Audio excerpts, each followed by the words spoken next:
Fala meu amigo, minha amiga concurseiro, concurseira, sofredor como eu, que leva essa vida de estudos e que almeja um dia sua aprovação. Hoje é o vídeo de estreia aqui do nosso canal e eu quis começar com um bate-papo com um assunto muito importante que acontece sempre quando nós retornamos das nossas provas e que tende a muitas vezes nos tirar do foco.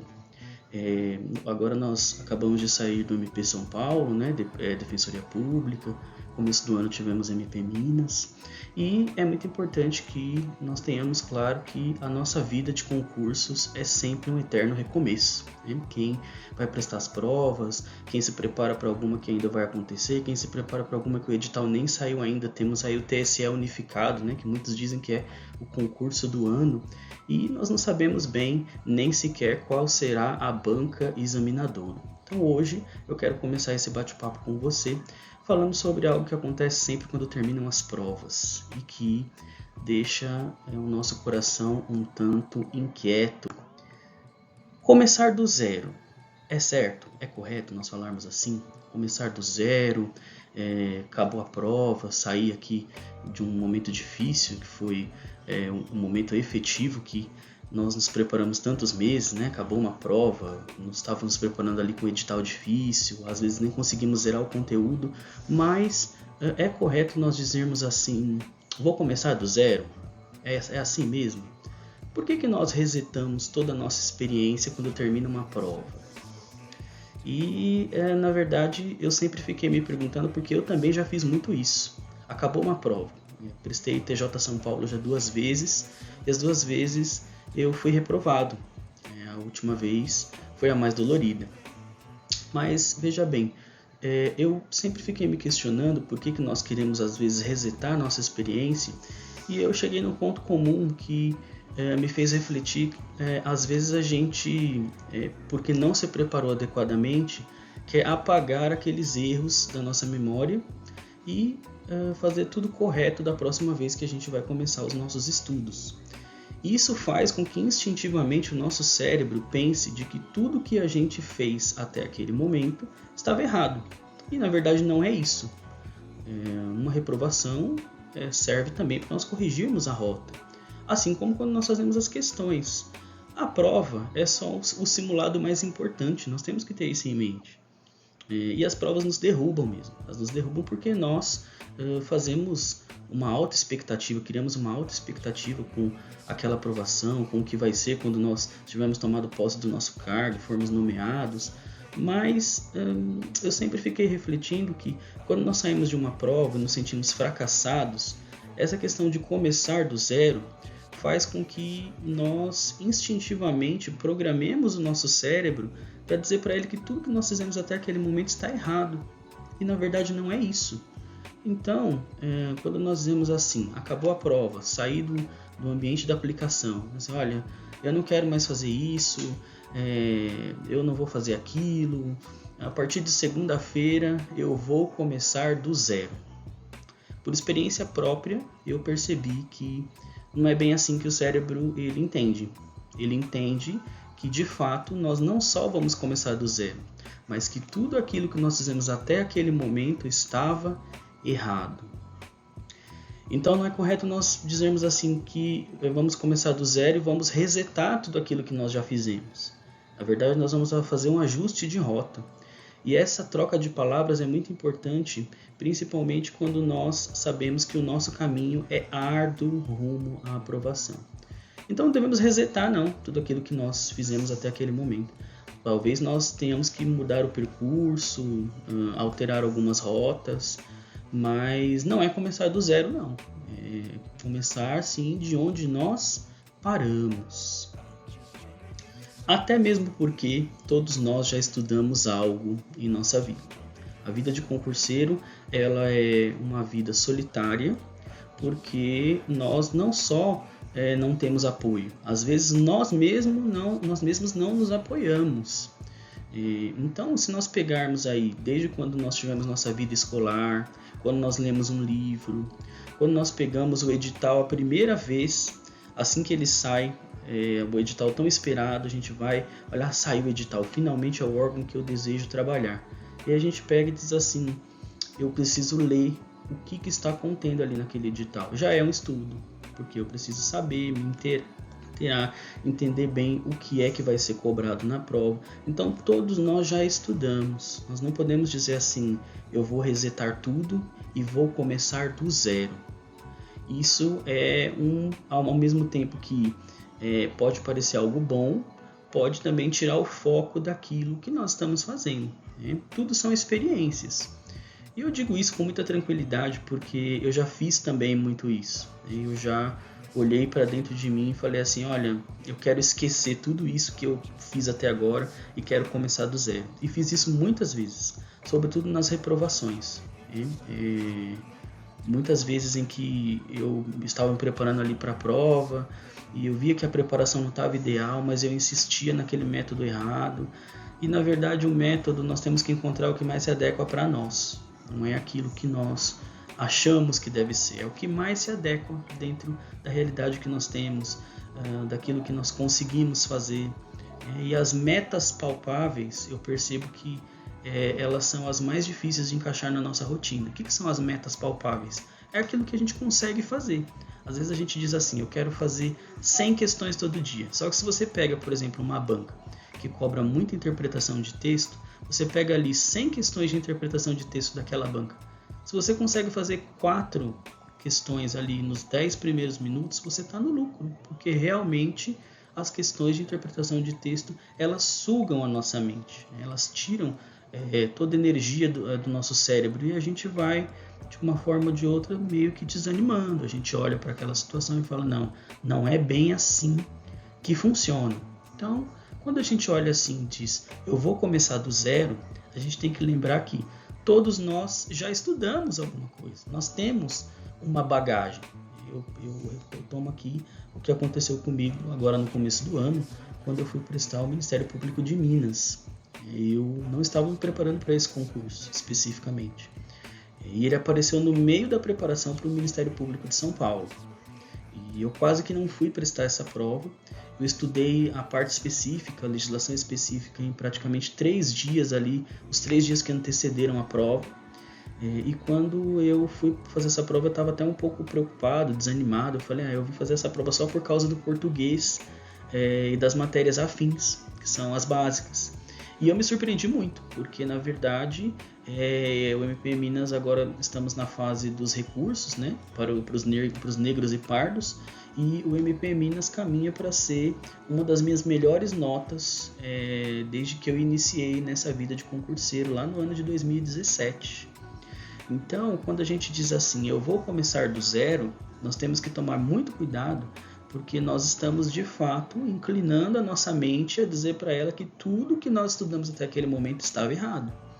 E aí, consequentemente, o cérebro vai começar a apagar aquele conhecimento, porque ele vai expulsar da sua cabeça aquilo que você já adquiriu, né? Porque ele vai dizer, não, se isso aqui está errado, a gente vai começar a caminhar para aquilo que é certo, né?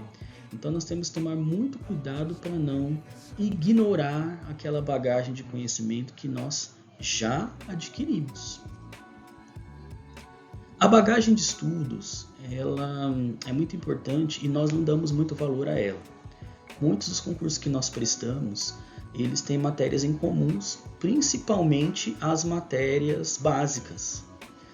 Principalmente os concursos de nível médio, são concursos que em algum momento ali a gente viu o conteúdo, né? A maioria das bancas examinadoras, sobretudo em português, é claro que nós estamos falando da FGV, porque eu costumo brincar sempre com as pessoas que eu conheço que a FGV não cobra um português falado aqui no Brasil, ela cobra um português falado na ilha de Curaçao, e olha que na ilha de Curaçao ela é uma colônia holandesa, portanto lá se fala holandês. Mas os concursos de nível médio, sobretudo das carreiras de nível médio, eles têm muitos conhecimentos afins, sobretudo matemática, raciocínio lógico, o português, informática. Então, essa bagagem de estudos, ela nos faz transportar esse conhecimento para a maioria dessas provas que nós vamos fazer. E não é só ensino médio, não. ensino superior também, apesar de que nós temos que tomar muito cuidado com essa questão de utilizar essas questões de nível superior e nível médio, porque ninguém fala isso e trata tudo como se fosse o mesmo bolo, e quando a gente aplica os poderosos filtros nas questões, a gente percebe que não é bem assim. As questões, tanto de nível médio quanto de nível superior, elas têm sim uma diferença. E às vezes, se você está prestando ali um concurso de nível médio e filtra essas questões para o nível médio, o seu índice de acerto ele tende a subir e você tende a se motivar mais para conseguir prestar essas provas dentro daquele nível que você escolheu para essa seleção.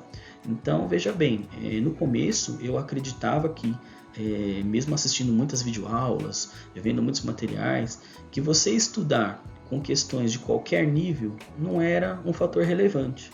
Mas nos últimos tempos eu tenho mudado essa minha concepção, porque na verdade eu percebi que não é bem assim, não.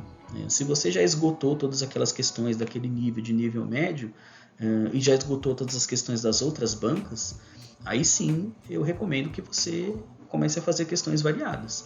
Mas essa questão de nível médio, nível superior, nível básico, a gente tem que tomar um certo cuidado sim, porque ela influi na sua preparação e ela influi inclusive no seu nível de acertos.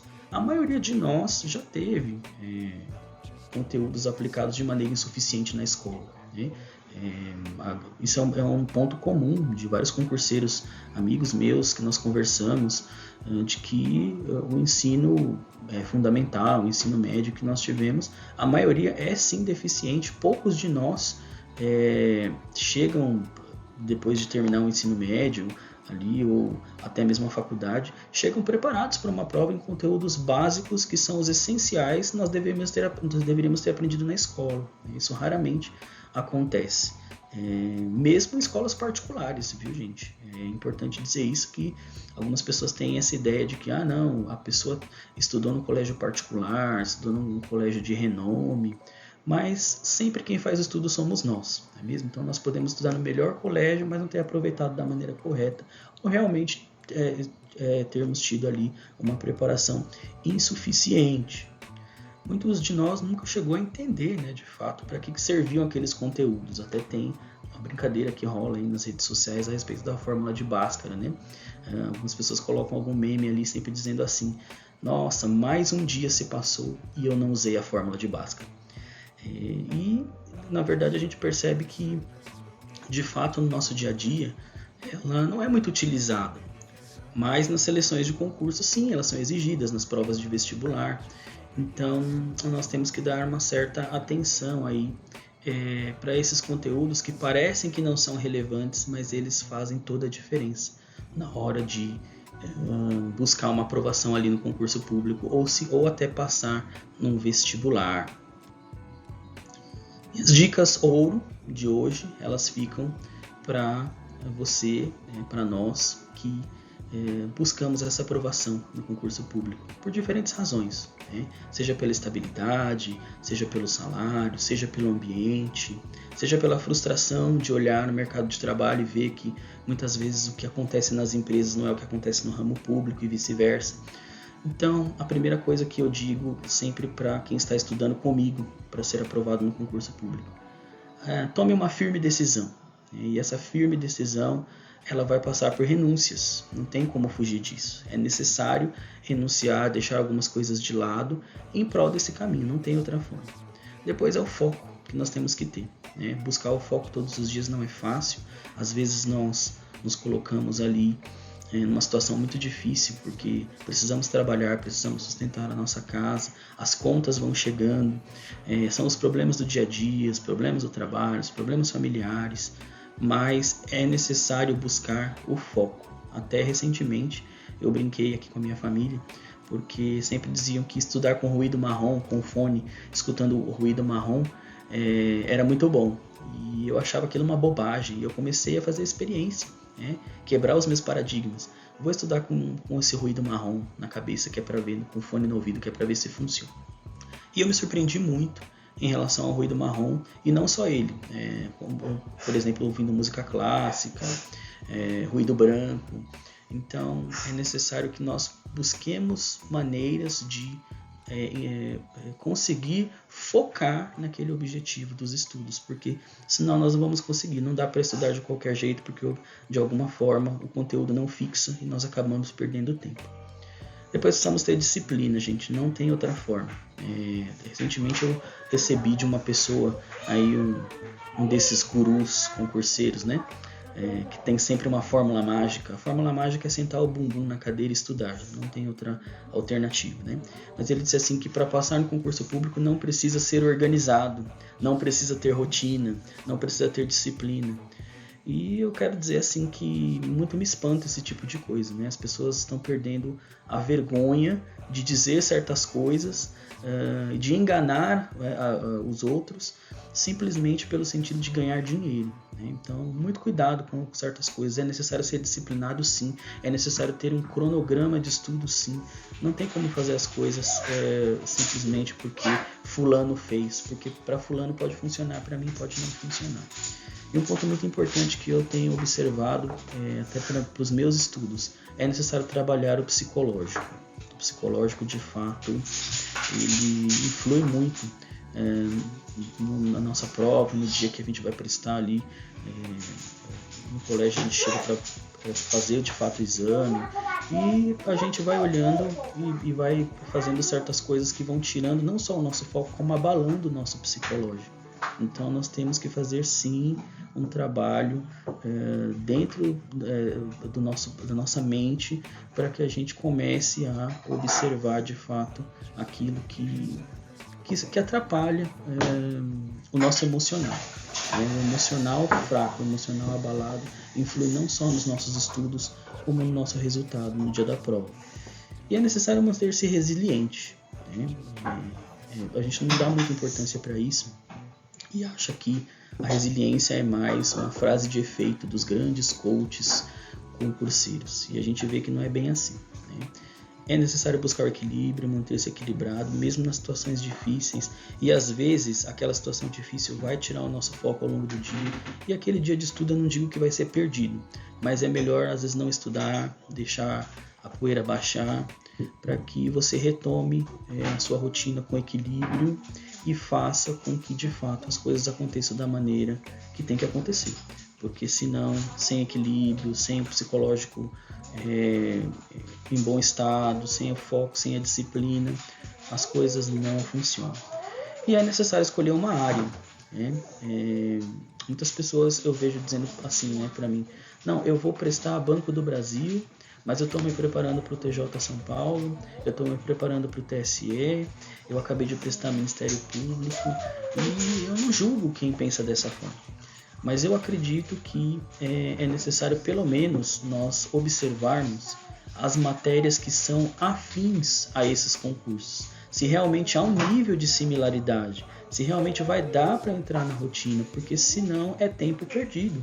E a frustração vem, ela vai de alguma forma nos atacar ali, porque quando a gente prestar a primeira prova e a gente vê que a gente não tem aquele conteúdo na cabeça, a gente vai perceber que faltou alguma coisa na preparação.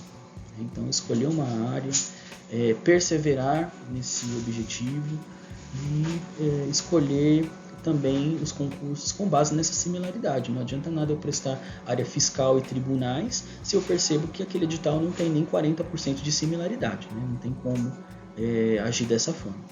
E não mudar o caminho, que eu acho que é o mais importante, né? Agora nós tivemos aí, vamos ter o TSE unificado, já tivemos Defensoria Pública, 2 Ministérios Públicos, tivemos Minas Gerais e São Paulo, e agora temos TJ São Paulo. E ainda teremos Banco do Brasil, né, que é o concurso aí com mais de 1 milhão de inscritos, né, 1.400.000 inscritos. Então é necessário tomarmos muito cuidado com essa rota que nós estamos traçando e também para não ficar mudando ela no meio do caminho. Então é isso, hoje eu queria fazer mais esse bate-papo nesse início do canal, baseado também naquilo que muitas pessoas me perguntam e também aquilo que eu percebo que é relevante dentro da nossa preparação. Quero te pedir que você se inscreva aqui no canal, ajude ele a crescer e que cada vez mais estejamos juntos. Vamos juntos que a aprovação é logo ali.